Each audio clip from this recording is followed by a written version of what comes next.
السلام علیکم دوستو، آج کی ویڈیو میں ہم بات کریں گے سابق وزیر اعظم پاکستان اور چیئرمین سینیٹ سید یوسف رضا گیلانی کے بارے میں۔ سید یوسف رضا گیلانی ایک پاکستانی سیاستدان ہیں جو 25 مارچ 2008 سے 26 اپریل 2012 تک پاکستان کے 24ویں وزیر اعظم رہے۔ وہ پاکستان پیپلز پارٹی کے سینئر رہنما اور موجودہ چیئرمین سینیٹ ہیں۔ یہ پاکستان کی وہ واحد سیاسی شخصیت ہیں جو قومی اسمبلی کے اسپیکر، وزیر اعظم اور چیئرمین سینیٹ جیسے 3 بڑے عہدوں پر فائز رہ چکے ہیں۔ دوستو، اگر ہم ان کی ابتدائی زندگی کی بات کریں تو سید یوسف رضا گیلانی 9 جون 1952 کو کراچی میں ایک سیاسی گھرانے میں پیدا ہوئے۔ ان کا تعلق ملتان کے ایک معروف اور قدیم گیلانی سادات گھرانے سے ہے جو صوفی بزرگ حضرت موسیٰ پاک شہید کے نسب سے ہیں۔ ان کے والد سید علمدار حسین شاہ گیلانی تحریک پاکستان کے سرگرم رکن تھے۔ دوستو، سید یوسف رضا گیلانی نے ابتدائی تعلیم ملتان اور مظفر گڑھ میں حاصل کی۔ انہوں نے کرسچن کالج اور گورنمنٹ کالج یونیورسٹی لاہور سے تعلیم حاصل کی اور 1976 میں پنجاب یونیورسٹی سے صحافت میں ایم اے کی ڈگری حاصل کی۔ دوستو، اگر ہم سید یوسف رضا گیلانی کے سیاسی کیریئر کی بات کریں تو انہوں نے اپنی عملی سیاست کا آغاز 1978 میں مسلم لیگ نون کی سینٹرل ورکنگ کمیٹی کے رکن کے طور پر کیا۔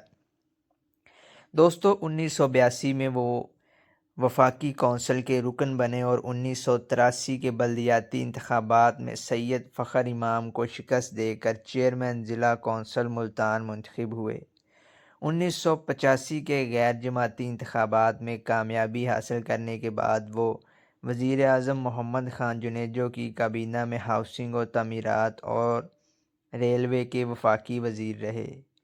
دوستو، پاکستان پیپلز پارٹی میں اس کے بعد انہوں نے شمولیت اختیار کر لی اور 1988 میں یوسف رضا گیلانی نے پاکستان پیپلز پارٹی میں شمولیت اختیار کی۔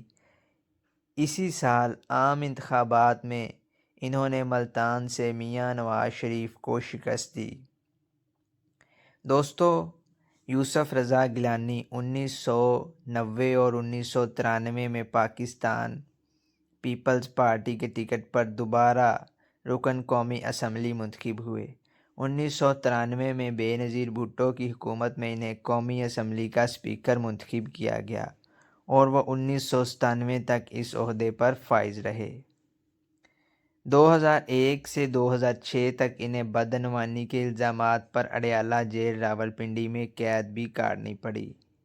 اس کے بعد دوستو، 2008 کے عام انتخابات میں کامیابی کے بعد بے نظیر بھٹو کی شہادت کے بعد یوسف رضا گیلانی کو پاکستان کے وزیر اعظم منتخب ہوئے اور 25 مارچ 2008 سے 26 اپریل 2012 تک اس عہدے پر فائز رہے۔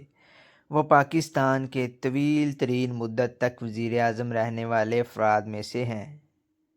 توہین عدالت اور نااہلی 2012 میں سوئس حکومت کو صدر آصف علی زرداری کے خلاف مقدمہ دوبارہ کھولنے کے لیے خط نہ لکھنے پر سپریم کورٹ نے انہیں توہین عدالت کیس میں 30 سیکنڈ کی سزا سنائی اور 5 سال کے لیے نااہل قرار دے دیا۔ اس کے نتیجے میں انہیں 26 اپریل 2012 کو وزارت عظمیٰ اور قومی اسمبلی کی رکنیت سے ہٹا دیا گیا۔ 2018 میں یہ الیکشن ہار گئے تھے۔ 2024 میں ایم این اے منتخب ہوئے اور اس کے بعد چیئرمین سینیٹ۔ طویل سیاسی سفر کے بعد یوسف رضا گیلانی نے ایوان بالا سے اپنا نیا سیاسی سفر شروع کیا۔ وہ اپریل 2024 میں بلا مقابلہ چیئرمین سینیٹ منتخب ہوئے۔ اس وقت ان کے 3 بیٹے ملتان سے ایم این اے ہیں اور ایک بیٹا پنجاب کی صوبائی اسمبلی میں ایم پی اے ہے۔ دوستو، سید یوسف رضا گیلانی کی سیاسی زندگی اتار چڑھاؤ سے بھرپور رہی ہے، لیکن وہ پاکستان کی سیاست میں ایک نمایاں مقام رکھتے ہیں۔ دوستو، یہ تھی آج کی ہماری چھوٹی سی انفارمیٹیو سی ویڈیو۔ امید ہے آپ کو پسند آئی ہوگی۔ اگر آپ کو پسند آئی ہے تو ویڈیو کو لائک ضرور کریں۔